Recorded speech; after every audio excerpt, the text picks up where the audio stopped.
Un modèle de croissance économique correspond à une stratégie fiscale. Mais le choix fondateur, ça reste quand même celui de notre business model. Et sur ce premier slide, ce qui vous est montré, c'est l'évolution de notre business model comparé à un autre business model qui est celui de l'Allemagne. Alors pourquoi ce choix est intéressant, cette comparaison est intéressante?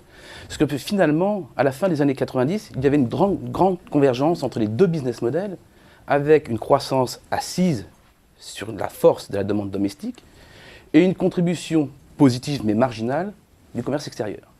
Grande convergence des deux modèles. La rupture intervient au début des années 2000, et là on a un choix qui est radicalement différent entre les deux pays. L'Allemagne bascule vers un modèle axé sur l'offre, avec comme conséquence un écrasement de sa demande domestique, mais contrebalancé par une contribution du commerce extérieur à la croissance très forte, alors que la préférence française pour la consommation se renforce, avec comme conséquence et en creux, une contribution du commerce extérieur qui devient, elle, négative. Alors ce choix de la France, cette préférence française pour la consommation, ce n'est que la première partie de notre modèle de croissance.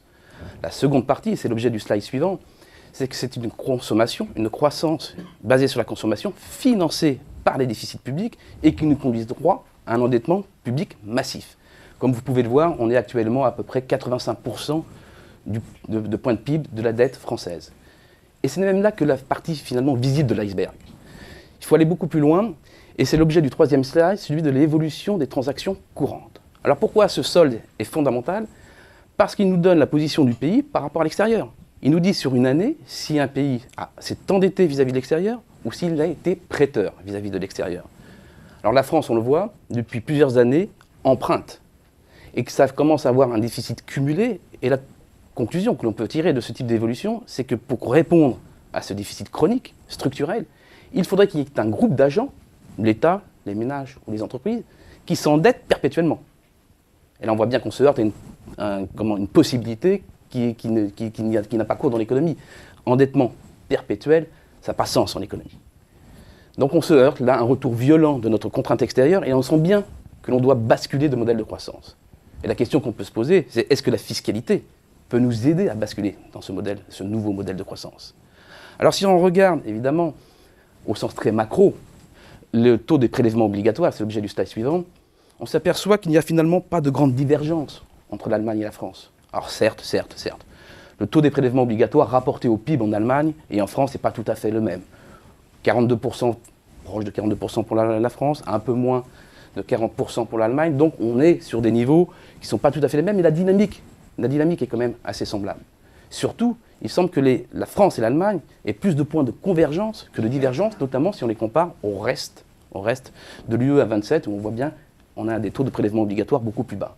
Donc ce n'est pas finalement dans l'intensité de l'effort qu'il faut rechercher les stratégies différentes. Et c'est l'objet du slide suivant, c'est beaucoup plus dans la répartition de l'effort, qui n'est pas du tout le même. Et là, je cite des chiffres de la Cour des comptes, dans un rapport publié en mars 2011, rapport qui est très intéressant, une somme d'informations, et il me semble que la plus percutante, c'est celle qui vous est présentée, c'est la répartition de l'effort entre les ménages et les entreprises. En France, si je grossis le trait, on est à peu près 50-50. Pas tout à fait vrai. Mais grosso modo, on pourrait dire qu'on est à 50-50. En revanche, en Allemagne, l'écrasante majorité de l'effort le plus intense, il porte sur les ménages, pas du tout sur les entreprises. Et là, c'est une grande divergence. Une grande divergence entre les deux pays. Alors maintenant, je vais vous présenter des slides successifs, des espèces de focus, parce que je ne vais pas rentrer évidemment dans un exercice de comparaison en matière de fiscalité, d'une part j'en suis incapable, et ça prendrait des heures. Donc par touches successives, je vais vous montrer des trajectoires assez différentes entre les choix des deux pays. Et le slide suivant vous montre l'évolution, l'histoire du taux de TVA. Assez symbolique. Histoire qui porte sur 30 ans. En France, on a gagné 1 point en 30 ans. Donc on l'a dit un peu, avec une grande stabilité. L'histoire de l'Allemagne n'est pas du tout la même. L'histoire de l'Allemagne, c'est plus 5 points. On voit bien que là, il y a un choix différent entre les deux pays. Le slide qui vient après vous présente l'effort en termes de prélèvement obligatoire assis sur un facteur qui est le facteur travail.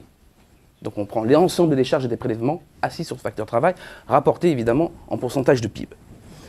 Là aussi, entre les deux pays, finalement en valeur absolue, pas beaucoup de divergence. on est relativement proche. Si je grossis le trait, on est aux alentours de 22%. Bon, la dynamique n'est pas tout à fait la même. Mais à l'instant T, en 2008, on était sur un effort à peu près semblable. Mais encore une fois, c'est dans la répartition de l'effort qu'il y a de grandes divergences. L'effort demandé aux employeurs français est le double de ceux demandés aux employeurs allemands. C'est également une grande divergence. Autre facteur, autre histoire, celui de l'évolution du taux d'imposition sur les sociétés. Je parlais des taux nominaux effectifs sur la taxation des bénéfices. Là aussi, l'histoire n'est pas du tout la même. Et vous n'avez pas une erreur d'échelle. Ce sont les mêmes échelles sur les deux pays. Vous voyez que l'Allemagne a fait un effort colossal, a transformé radicalement sa fiscalité, perd à peu près 26 points. On était dans une situation, à la fin des années 90, où le taux d'imposition en Allemagne sur les sociétés était supérieur de 15 points à celui imposé en France. On se place 11 ans après, changement de décor, l'Allemagne se situe 4 points en dessous. C'est également un changement radical, et vous voyez bien la trajectoire, la volonté allemande de changer radicalement sa stratégie fiscale. Autre slide sur les taux d'IS. Il faut bien voir que nous sommes dans une compétition européenne. Vous avez ici différents pays, et dans cette course-là, la France, évidemment, part avec un handicap. Vous avez les comparaisons avec l'Italie, l'Allemagne, le Royaume-Uni et l'Irlande. Évidemment, l'Irlande étant peut-être un cas à part, mais on se situe mal dans cette compétition-là. L'imposition en France sur les sociétés reste relativement importante. Autre particularité française, et je vais m'étendre un petit peu plus dessus, c'est sur la répartition de l'effort au sein même de l'IS. Et là, je vais citer les chiffres d'un rapport du député Gilles Carrez, rapport sur l'application des mesures fiscales contenues dans la loi des finances, pour être exact, où on voit parfaitement que l'IS est une fonction décroissante de la taille des entreprises. Grosso modo, plus vous êtes grand, moins l'effort qui vous est demandé est important. Là, c'est également une particularité assez française. L'essentiel de la taxation repose quand même sur les PME et les ETI. ETI qui sont nos fameuses entreprises de taille intermédiaire, je le rappelle. ETI qui ont plus de 250 salariés et moins de 5000 salariés. Donc c'est la force vive notamment des entreprises de croissance. Alors si je résume un petit peu ce que je viens de vous dire, et je rassemble les différents éléments, nous avons un modèle de croissance économique qui arrive en bout de course. Il nous faut basculer. Alors un basculement, il est évident qu'il doit être du côté de l'offre.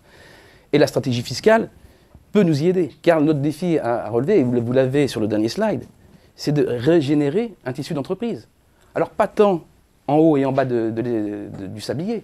On a une hypertrophie des deux côtés du spectre. Nous avons beaucoup de grandes entreprises en France. Alors si je reprends le classement des 500 plus grands groupes au monde, classés par chiffre d'affaires, la France en place 39, l'Allemagne 37, le Royaume-Uni 29. Donc on n'a pas un souci avec nos trop grandes entreprises.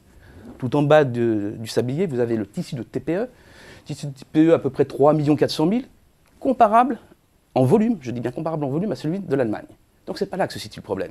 Le problème se situe bien au centre de notre sablier, ces fameuses ETI, ETI qui exportent, ETI qui investissent, ETI qui créent de l'emploi, et là nous avons un déficit.